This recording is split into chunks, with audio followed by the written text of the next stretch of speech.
Web Spanish.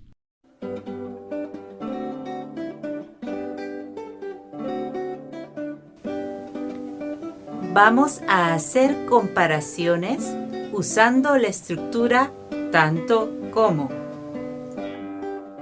Mira y escucha.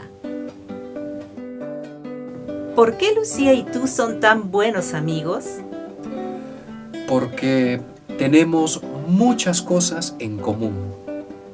Por ejemplo, a ella le gusta el teatro tanto como a mí.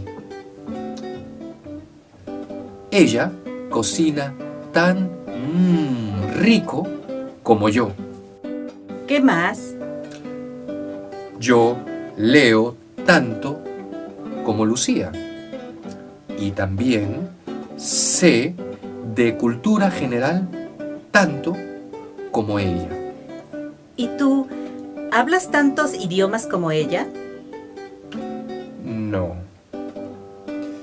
Yo solamente hablo 2 idiomas. Ahora, practica tú con Web Spanish.